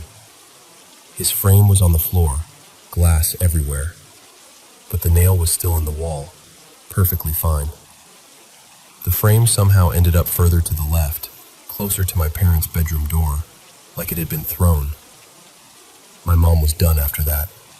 She closed the book, said, "No mas," and put it in a box in the hallway closet. I could tell she was scared in a different way now, not just sad. And I was starting to feel like something had been invited in and did not want to leave. That's when things got personal. I started hearing my name being called. At first, I thought it was just normal kid stuff. You know, you think you hear your mom call you, but she didn't. I'd be in my room and hear, clear as day, "Oye, ven aquí," in my mom's voice. I'd go to the kitchen, no one. I'd hear my dad's voice calling my name, go to their room, and he'd be knocked out snoring. This kept happening. For a while I told myself it was just my imagination, or maybe the TV, or neighbors. I didn't want to be the paranoid kid jumping at every sound.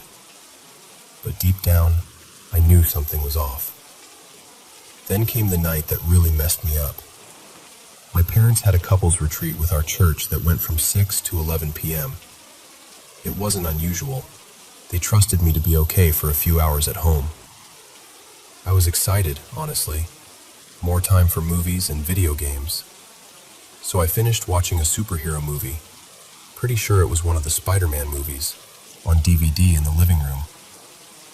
After it ended, I turned off the TV, switched off the main light, and stayed on the couch with just this small lamp on in the corner. I pulled out my old iPod and started scrolling through videos and memes. That's when I felt it.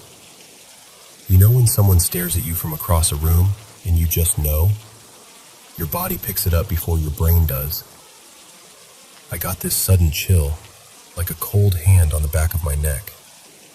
The air felt heavier, if that makes any sense. I tried to ignore it at first. I pulled my feet up on the couch and wrapped my arms around my knees. The house started making little noises. The fridge, the AC clicking on, normal stuff. But it all sounded too loud. I got nervous enough that I picked up the house phone and called my parents. I told my mom, "Hey, I feel weird. I think someone's in the house."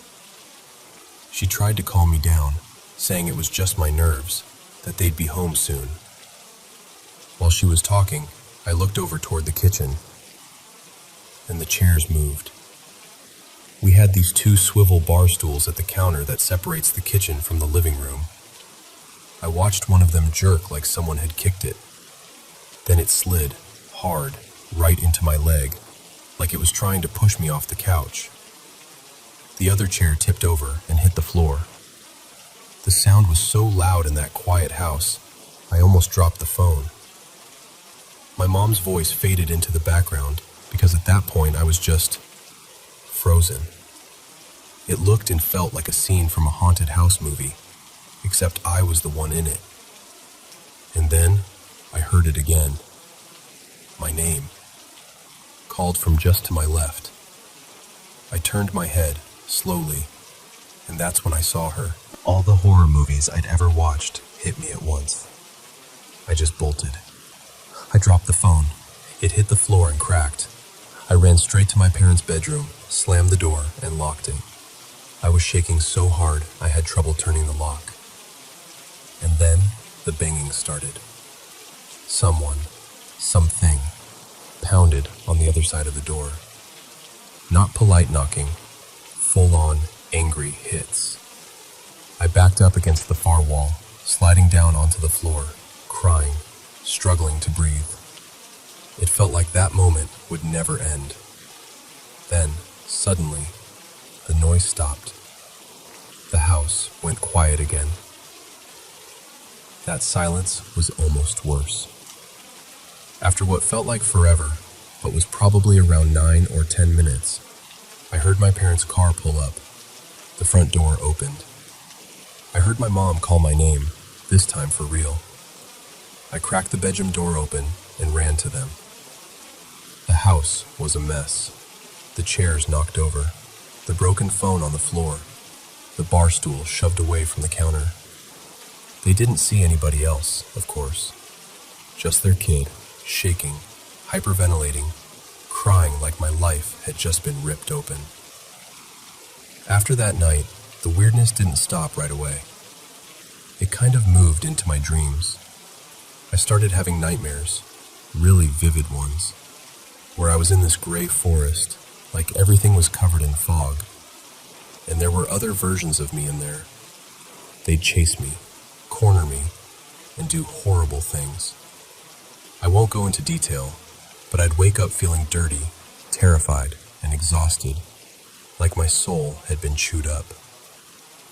When my uncle, Tio Mateo, heard what had been going on, he got involved. In our culture, he's known as a kind of curandero, a healer. He came over with herbs, holy water, candles, and eggs.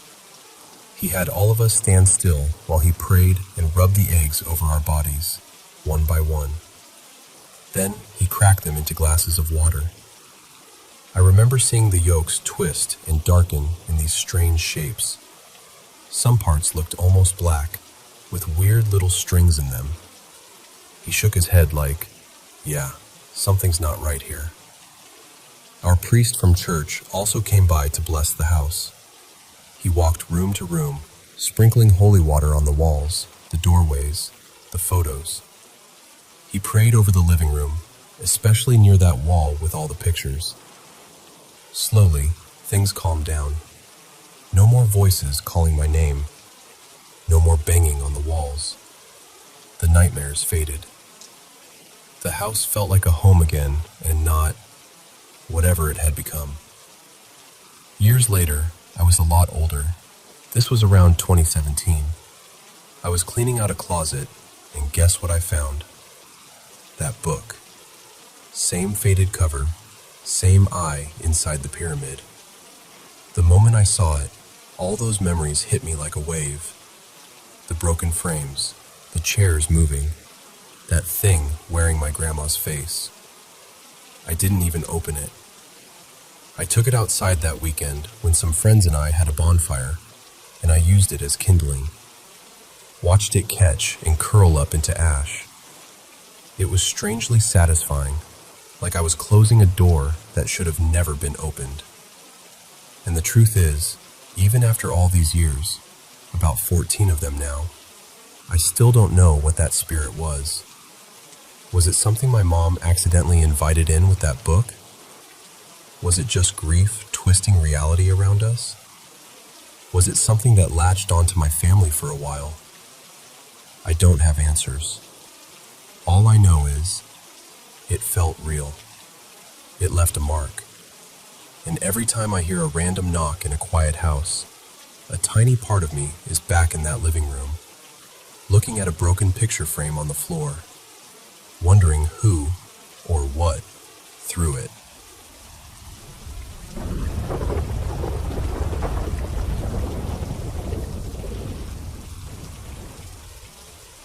I've just started seeing this guy, right?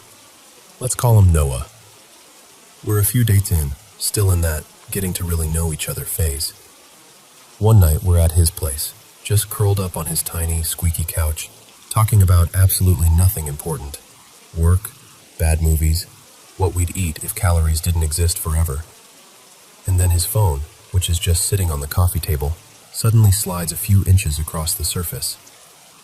Like, no vibration, no notification, nothing. We both watch it move. I kind of laugh and go, did you see that? And without missing a beat, he sighs and says, yeah, my apartment does stuff like that all the time. I'm pretty sure it's haunted. Now I'm wide awake. He starts telling me about weird things that have been happening. Lights flickering, doors creaking open on their own, hearing footsteps when he's home alone. You know how it is. One spooky thing leads to another, and suddenly we're trading ghost stories instead of flirting. Then he goes, okay, actually, I've got one for you. The creepiest thing that's ever happened to me. And I can see his face change. He's still Noah, still relaxed, but there's this seriousness in his eyes like he's about to pull up a memory he really doesn't visit often. This was back when I was in high school, he says.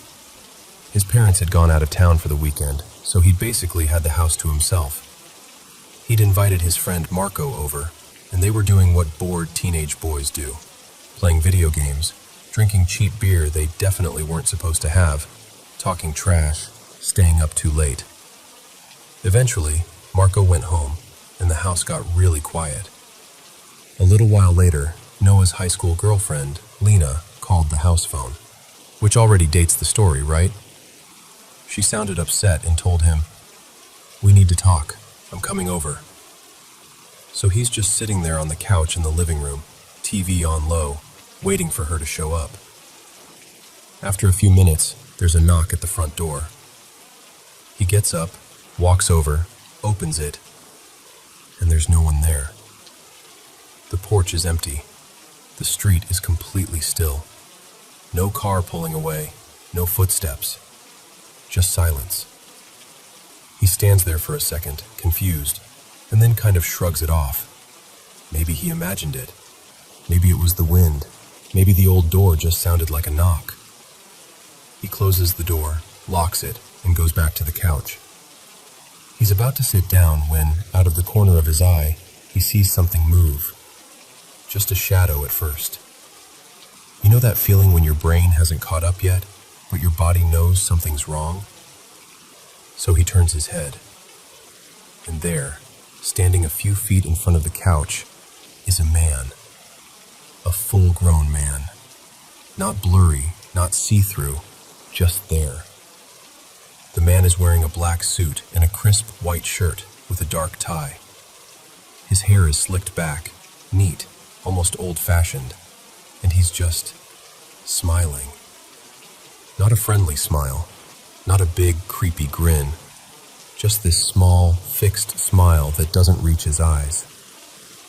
Noah tells me he froze. He didn't scream, didn't run. He just stared at this man who had absolutely no business being in his living room. The air felt heavy, he said. The way he described it, it was like the room had suddenly gotten thicker, like sound would have to push through the air to get out. He's locked eyes with this stranger, and it feels like forever, like they're both just standing there, Noah on the edge of the couch and this man in the suit, staring. Then, there's another knock at the door. A sharp, loud, very real knock. He doesn't see him leave. He doesn't hear anything. He's just gone. Noah stumbles to the front door, yanks it open, and this time it's Lena, standing there on the porch, arms crossed, looking annoyed and nervous.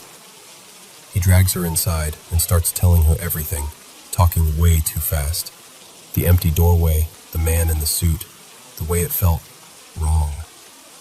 She listens, but she kind of rolls her eyes and chalks it up to him being drunk and alone and spooked in a big, empty house. She doesn't believe him.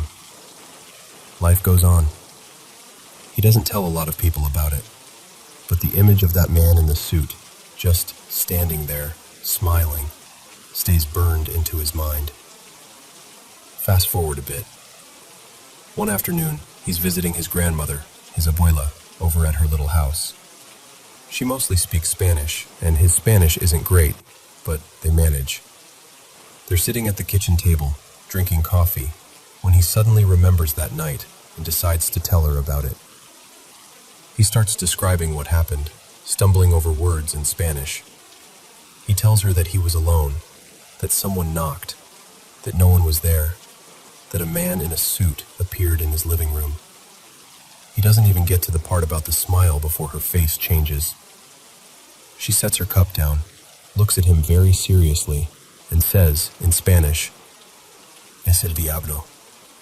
Es el diablo." That's the devil. That's the devil. He's startled and asks her what she means, and that's when she tells him her own story. Back when she was young, living in a small town in northern Mexico, she and her friends used to go out dancing at this popular nightclub on the edge of town. It had a name like El Paraíso, Paradise, one of those places with colored lights and music spilling out into the street.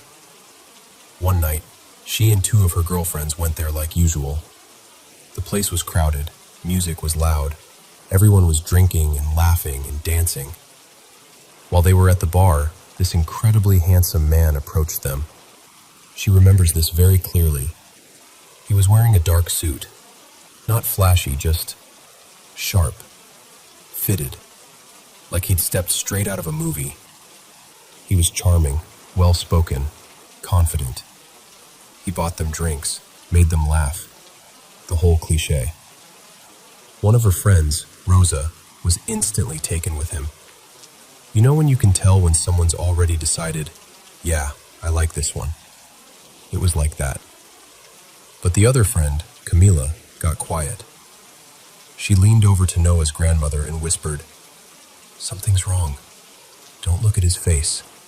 Look at his legs." Now that's not a normal sentence you hear every day. So his grandmother, curious and a little unnerved, glances down. And that's when she sees it. The man is wearing perfectly normal dress pants, but the outline underneath isn't right.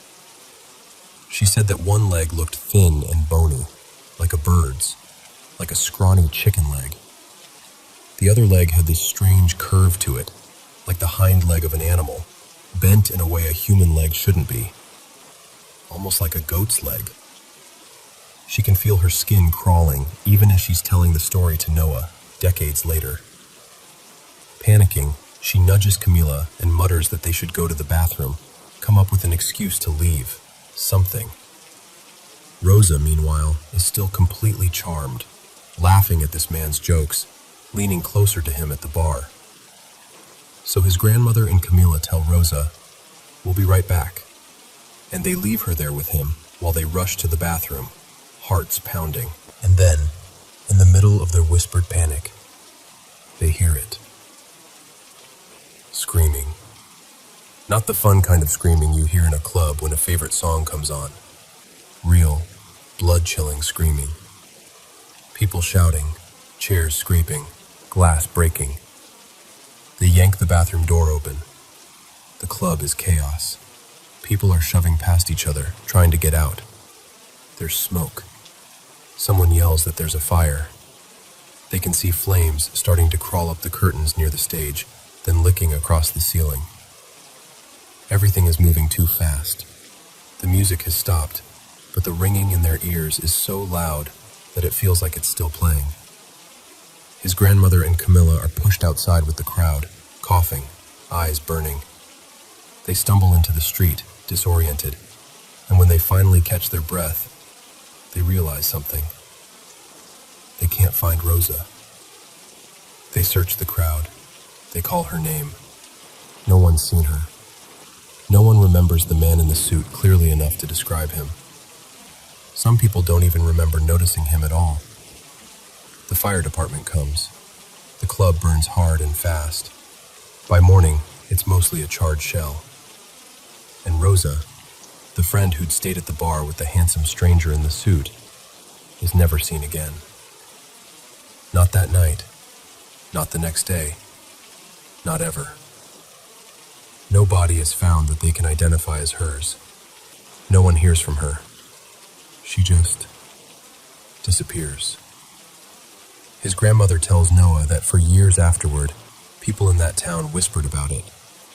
Some said the fire was just an accident. Some said it was something darker.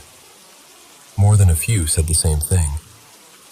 The man in the suit was the devil, walking around in plain sight.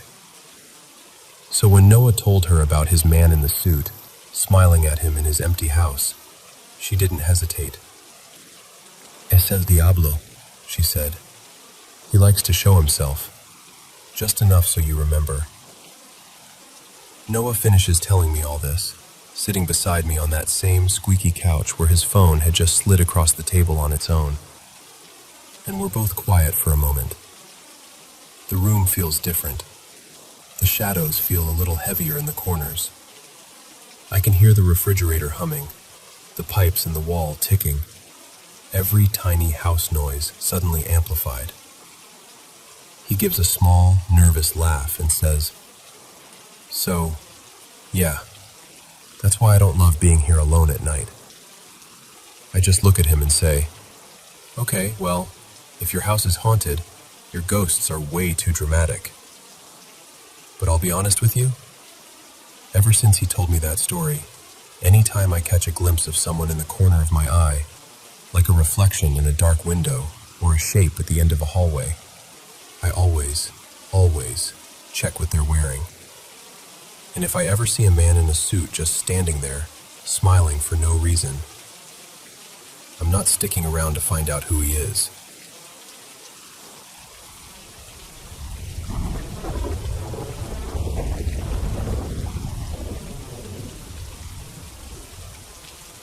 So, let me tell you about the one night that still makes my skin crawl when I think about it. A couple of years ago, I worked at this haunted attraction in rural Delaware called Nightfall Acres. I was there for a season, working on the hayride, specifically the clown tent scene. It was either 2020 or 2021, one of those foggy years where everything kind of blends together. During the rush, it was chaos. Screaming guests, chainsaws, laughter, the whole thing. But in between hayrides, we'd get these short breaks. On the side of the tent, there was this little area where I could stash my jacket, my cigarettes, a bottle of water, and just sit for a minute. You know, catch my breath, scroll my phone, decompress. Right across from that little rest spot was a wide stretch of trees. There was this narrow dirt path, or maybe a golf cart trail running in front of the woods. From where I sat, I had a clear view of that path. One night, October 23rd, I'm pretty sure, it was late, maybe around 10:30 or 11 p.m. The moon was really bright, brighter than usual, like someone had turned up the contrast on the whole scene. The woods across from me were surprisingly well lit for how late it was. I was sitting there, smoking, looking down at my phone. Just another break between hay rides. Then, for no particular reason, I looked up. And that's when I saw it. Something huge and completely white was walking along the trail in front of the trees. At first, my brain didn't know what to do with it. It was on 4 legs, but it didn't move like a normal animal. At the shoulders, it had to be 8 or 9 feet tall. It had this strange, almost gliding gait, like each step was too smooth, too controlled, but still somehow wrong. The closest thing I can compare it to are those spirit walker costumes that were floating around online for a while, with the tall, stilted legs. Except this didn't look like a costume. It didn't bounce or wobble. It just flowed. I froze, completely. I've been startled plenty of times at haunted attractions. Actors jumping out, props falling, all that. But this was different. This was the kind of fear that makes your body go silent inside. I didn't move. I barely breathed. I just watched. The way it looked was even stranger. Its body seemed to shift as it walked. Sometimes it looked sharp and angular, almost polygonal, like something out of an early video game. Then it would seem softer, the edges blurring, like it was losing shape and then pulling itself back together. It was moving slowly, maybe 2 or 3 miles an hour, just strolling down the trail like it had all the time in the world. I watched it for what felt like forever. In reality, it was probably a minute, maybe a minute and a half. Long enough to really see it. Long enough that I can still replay it in my head, frame by frame. Every so often, it would turn and look in my direction. When it did, I realized it had no face. No eyes, no mouth, nothing. Just a smooth, blank surface where something's features should have been. And every time it looked at me, even without eyes, I felt this wave of anxiety crash over me, like my body was screaming at me to run, but I just couldn't. Eventually, it kept walking and slipped out of my line of sight behind some trees. The second it disappeared, it was like my body came back online. I jumped up and bolted to the other side of the clown tent, where a couple of my coworkers were hanging out. People like Mia and Tyler, who'd been there longer than me. I was out of breath, trying to explain what I'd just seen. I remember my voice shaking, my hands still buzzing with adrenaline. They listened, and I could tell they were unsettled, but I don't know if they fully believed me. I mean, I get it. We work at a haunted attraction, right? Costumes and weird props are kind of the whole point. Even I tried to talk myself out of it. I kept thinking, okay, maybe it was just someone in some crazy costume I hadn't seen yet. Maybe it was part of a new bit, or a test scare on the trail. But here's the thing. There was nothing out in that direction. No set, no scare zone. No reason for someone to be walking that far out, especially in full costume, on a muddy trail, in the dark, with no audience. At the end of the night, I went straight to my manager. Let's call him Rick, who also owned the place. I asked him if we had any costumes that looked like a tall, all-white, faceless creature. I tried to describe the movement, the height, the way it looked under the moonlight. He just shook his head and said, "No, nothing like that. Not even close." Over the next few days, I told a few people who'd worked there for years about what I'd seen. A couple of them got really quiet and then admitted they'd seen something similar in that same general area. This weird, white, too tall thing that didn't move like a person. Hearing that didn't make me feel better. If anything, it made it worse. To this day, that image is burned into my memory, That enormous, matte white shape moving down the trail, shifting and faceless, looking my way without eyes. Even talking about it now makes me uncomfortable. There's this part of me that's genuinely afraid I might see it again someday, like I somehow ended up on its radar. And I really, truly hope I never do. I've scared a lot of people on purpose working those haunted attractions, but that night, I was the one who got haunted.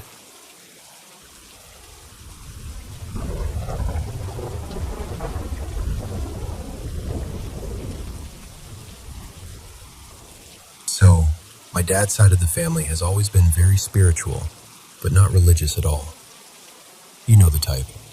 Crystals on the windowsill, dreams that mean something, that whole vibe.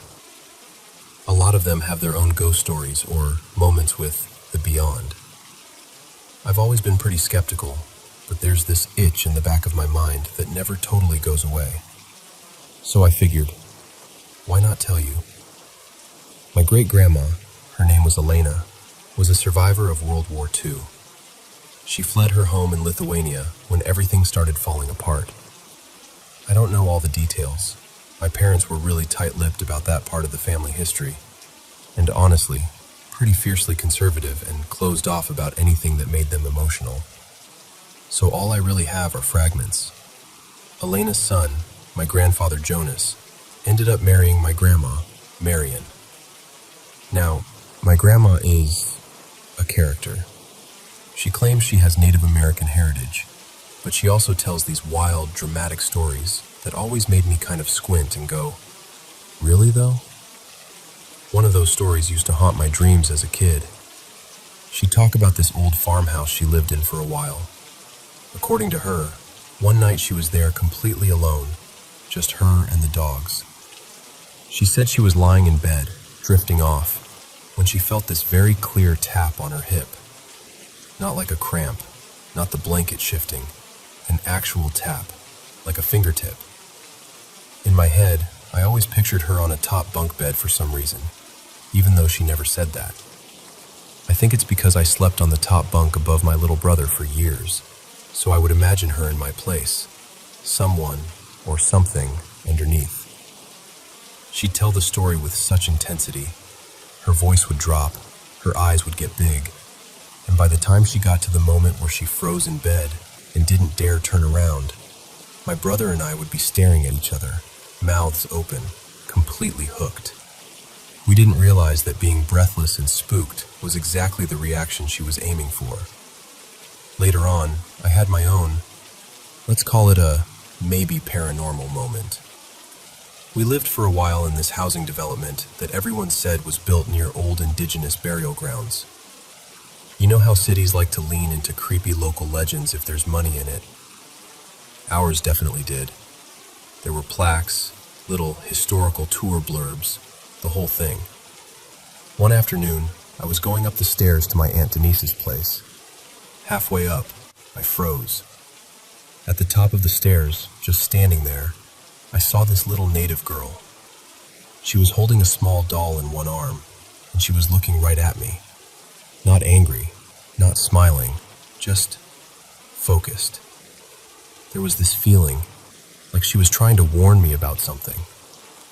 I wish I could tell you exactly what it was, but the message is just gone. All I remember is the fear, and not a fun campfire story fear either. It went straight into my bones. Now, I was a kid who loved mysteries and weirdness, but this shook me enough that I actually told the adults. And they didn't laugh. They went quiet. They listened. They nodded. They told me my older cousin Aaron had seen the same girl on those stairs years before. Same age, same doll, same staircase. That was it. That was all I needed to hear. Instantly it became real for me. Capital R, real. From there, I dove headfirst into everything paranormal. Ghost shows, creepy books, urban legends. I was all in. I questioned everything, but in a way that was excited, not skeptical. I wanted the world to be full of hidden doors and secret messages. I'm older, a little more grounded, and one day, the truth kind of slips out. The same people who had encouraged my paranormal obsession, the ones who told me, "It's all real, you're so sensitive, you can see things other people can't." Yeah, turns out a lot of it was a joke to them. They admitted, laughing, that they had played along because I believed so hard. That it was hilarious how seriously I took it. And that some of the stories I'd been told, and even the confirmations of my own experiences, were just them messing with me. "Come on, it's funny, right?" they said. I didn't think it was funny. And the thing is, not everything came from them. Some things I experienced on my own. Like my dad's brother, my Uncle Marco. He told me a story that my dad still swears is true. When they were younger, they were driving back late at night to the old family place, this creaky farmhouse out in the country.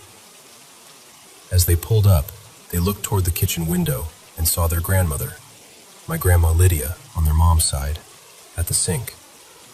They said she was washing dishes exactly the way she always did, one dish at a time, scrubbing with a little scouring pad, then holding it up to the light to check for a shine. They watched her do this for a few seconds from the car. But here's the thing. She had died months before. They rushed inside, calling out to her, flipping on lights, checking the kitchen, the hallway, the bedrooms. Nothing. House completely empty. They still tell that story like it's just a simple fact. Like, yeah, that happened. End of discussion. And then there's my own weirdness that didn't involve anyone else at all. Once, when I was a teenager, my friends and I decided to go explore this road that everyone in town said was spiritually active. It used to be a main road, but it had fallen into disrepair, and people mostly avoided it. Of course, we heard that and went, "Perfect, let's go at night." We walked that cracked, overgrown road under the stars, taking pictures with our cheap little cameras and phones. There was this heavy feeling in the air, like the silence was pressing in on us. And I remember telling them, "I don't know what it is, but something is walking with us." Later, when we looked at the photos, we noticed something strange. In almost every picture that I was in, there was this bright orb of light hovering near me. Not dust, not a lens flare that showed up in every shot. Only the photos where I was standing there, a little blob of light right beside me or just over my shoulder. Pictures without me, no orb. It was like something had decided to be my +1 on that midnight walk. And then there's the part I still don't really know how to talk about without feeling a little ridiculous. People close to me tell me I predict things. Like I'll say, "I bet so-and-so is going to call in the next hour," and then they do. Or I'll dream about something oddly specific, and then it plays out in real life a few days later. Or I'll know something about a situation that no one has told me, but I'll just say it, and it's right. For most of my life, I wrote it off as instinct, or pattern recognition, or just being really observant. You can explain a lot with those things, honestly. But lately, it's gotten harder to completely deny that there might be something else going on. Some other sense, just barely humming under the surface. So here I am, skeptical, a little bit bruised from being the butt of the joke, but still carrying these stories around with me. I don't know if that girl on the stairs was real, or if my brain stitched something together from fear and local legends. I don't know if my grandma really felt that tap on her hip, or if my uncles truly saw their dead grandmother at the sink. What I do know is how real it all felt. To them. To me. To the kid who just wanted adults to take them seriously. And to the adult who still feels something tug at the edge of her awareness now and then. Maybe it's all stories. Maybe it's all neurons firing in weird patterns. Or maybe, just maybe, there's a little more light on the staircase than we're willing to admit.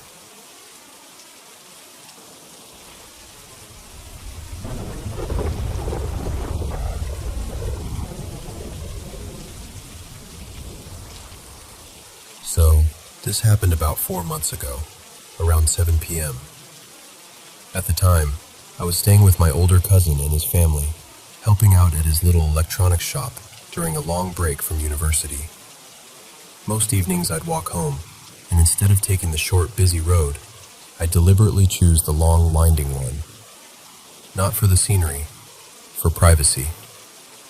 That's the route I use when I want to smoke without my cousin's wife finding out. It's usually quiet, just a few scattered houses, some overgrown bushes, and the occasional motorbike passing by. The kind of road where you can hear your own footsteps and your own thoughts a little too clearly. That evening, I passed my friend Musa, who runs this tiny juice stand along the way. We just did a quick greeting, one of those, "You good?" nods. Nothing strange, nothing heavy. The sky was already dimming, that soft blue-gray right before it turns properly dark. You know that time of day when the streetlights are thinking about turning on, but haven't yet? I kept walking. Now, normally, if I see someone coming toward me, I'll wait before lighting up. I really don't want anyone recognizing me, and then somehow that story traveling all the way back home. But that day, there were 2 people on the road. One guy was in front of me, walking in the same direction as I was. He had a dark blue jacket on and was moving at a slow, steady pace. The other person was coming toward us from the opposite side, walking down the road. That one was easy to spot in the fading light. He was wearing this light gray hoodie. Not pure white, but still bright enough to stand out. I slowed my pace, looked around. It was just us 3 on this long, quiet stretch of road. No cars passing, no bikes. Just that faint rustling from the bushes and the sound of my steps on the dirt. I figured, all right, it's fine, and decided to light my cigarette. So I glanced down, cupping my hand around the lighter because of the little evening breeze. The flame flickers, catches, and I take a quick drag. This all takes, 2 seconds? 3? When I look up, the guy in the gray hoodie is gone. Just gone. He hadn't passed me yet. He hadn't brushed by. I didn't hear footsteps running or leaves moving or anything. 1 second he's there, clear as day, walking toward us. The next second, nothing. Empty road. The guy in front of me, the one in the dark jacket, had just been about to pass him. I saw his reaction. His body kind of jerked, like he'd just hit an invisible wall. He turned his head sharply to where the man should have been, like his brain was trying to catch up with what his eyes had just seen. And I could tell, he had definitely seen him. And he had definitely seen him disappear. There wasn't even a pause after that. He just ran. I mean, full-on sprint. He bolted downhill toward the main road like something had exploded behind him. No looking back, no trying to be subtle. You could see pure fear in the way he moved, like his legs were deciding faster than his mind could. Meanwhile, I'm standing there with a cigarette in my hand, my heart suddenly pounding. My first thought was, do I really want to keep walking in that direction? But you know how it is. I tried to act like I wasn't scared. I told myself, maybe I missed something. Maybe he stepped off the road. Maybe there's a side path I never noticed. I didn't want this to turn into some horror movie in my head, so I kept walking. When I reached the spot where the man in the gray hoodie should have been, I slowed down and actually stopped. I checked the bushes on both sides of the road. I looked behind a little concrete barrier on the edge. I even peered into this small ditch where people sometimes throw trash. Nothing, just a strange, heavy kind of silence. I stood there longer than I probably should have, just listening. My cigarette had burned almost halfway down between my fingers, and I hadn't even taken another drag. I remember thinking, if this was a prank, it's a really committed one. There was nowhere for him to go that quickly. The road stretches out in a fairly straight line there. If he'd run, I would have seen him. If he'd ducked into a yard, I would have at least heard something. But there was nothing. Just that empty road and my racing heartbeat. I really wish I could talk to the guy who ran.